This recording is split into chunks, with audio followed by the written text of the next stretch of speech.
right, to bring the conversation back to Nigeria, recently there was an outbreak of reports of fake products discovered in several parts of Nigeria, especially here in Lagos, Kano, and certain parts of the southeast.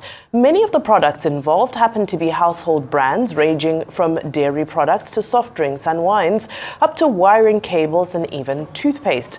Professionals say such levels of discovery and exposure are more than likely to tarnish or terminally diminish the reputation of the affected brands and companies behind them.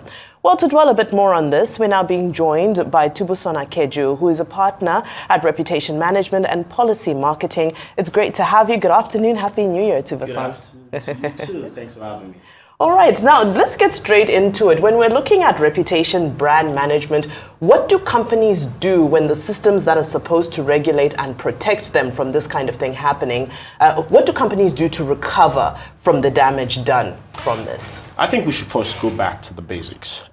What is a brand? A brand is a promise, and then what is branding? Is that promise being executed ruthlessly and consistently? And so if the brand has stayed true to its commitment of, being ruthless at its consistency, when somebody alters that, it becomes easier for the consumer to be able to pick that out, easily. So I think that the first point of call here is to ensure that you have that ruthless consistency with your brand. And if you look at some of global brands that we're familiar with, like Nike or Apple, if you see a fake version of their products, nobody needs to tell you. If you look very well, or if you don't even need to look too closely, you will find out that, oh, this is a fake one. So I think that the first step is that ruthless consistency. There's a place of policy, or I would say regulator here, the Standard Organization of Nigeria. There's a place, but I think that the first point of call is for the brands to be able to consistently produce that product, so that when I say a product in Lagos, the version of that product in Lagos doesn't look different from the version of that same product in Kano. And I think that that's the first thing to do. I also think that on the government and the regulator side of things, there has to be the punitive measure has to be clear if you're caught with those things. And I think that, that's where we want to start that conversation from. Okay, away from, the brands trying to secure their reputation, now to those who have, ended up paying the price with their health because they ended up consuming products that they didn't even think were fake. NAFDAC has admitted that, I'm taking a quote here, that the illicit goods of the counterfeiters had reached Nigerian markets long before it made its move.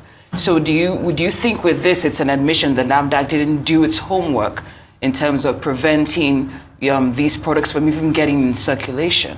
I think I want to start from, you've talked about people's health and people's life, and that will take priority for me. And I think that the first thing is to properly investigate how this happened, go to the root cause. There was an wholesaler, there was a distributor, there was a retailer. You actually can trace this thing. Who did you pay? Who brought this version of this product? We need to first solve the problem. My background is in microbiology, and I always say that I want to treat problems from the root cause. So I don't want to just paint it and say, I want to quickly solve this. Let's go to the root cause. If I destroy the factory, I prevent the people, whoever is producing the fake version of this product from hitting the market very quickly. And if there is clear punitive measures for those who do that, then it becomes a deterrent from other people doing the same thing. So I think that that's what we should really focus on. And I think that that's what is expected of NAFDAC to focus on at this time. And I think that what NAFDAC is probably suffering from at the moment, and allow me to use that word carefully, is because someone held that office and fought this effortlessly, so to speak. It looked effortlessly on the front side, but if you speak to any member of Dr. or Professor Akuili's family, they would say that she literally dedicated her life to fighting this. And I think that whoever is in charge now is wearing that big shoe and must live up to the expectation of finding out and treating this issue from the root cause. Now, the cost of doing business is increasing by the minute, if dare I say. And now we're placing more of an expectation, more of a burden on companies and businesses who are already struggling just to break even, to now have to invest in, a branding conversation or a conversation about setting themselves apart from these. Because, I mean, when you look at the videos on social media, these counterfeits are so close to the original product. Yeah.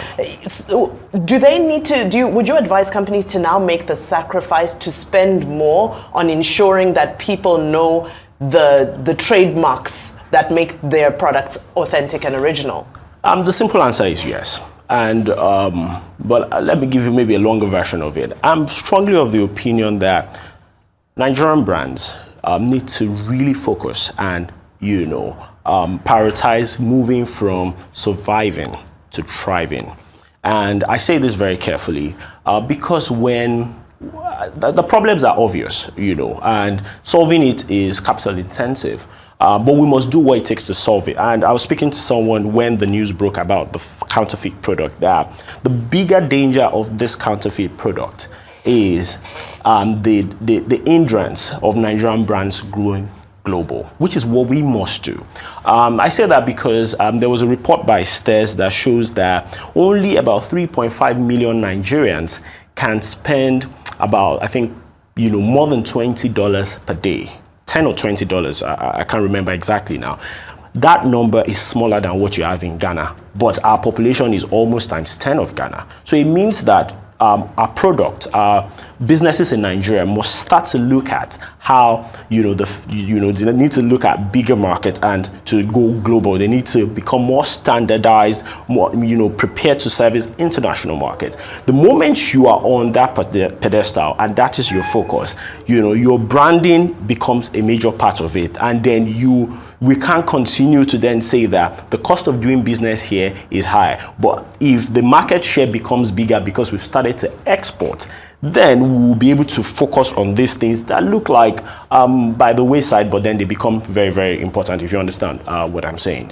Okay, great. Of course, you said you'd like to go back to the cause. I believe that's what you said in the beginning of this interview. And various accounts suggest that one of the reasons why we have this, what they call an epidemic of the abundance of fake products, is because of the current economic realities. So it doesn't look like it's going to get better anytime soon. Yeah. That's what it looks like, unfortunately. What would you like to see from the stakeholders to ensure that things don't actually go from what it is right now, this epidemic as it's been tagged, into something much worse? I think, like I said initially, cause and effect is one of the ways to get human beings to behave properly. I often say that the reasons a lot of Nigerians find it easy to jump traffic lights is because there are no consequences. The cost of the consequences is high on the government side.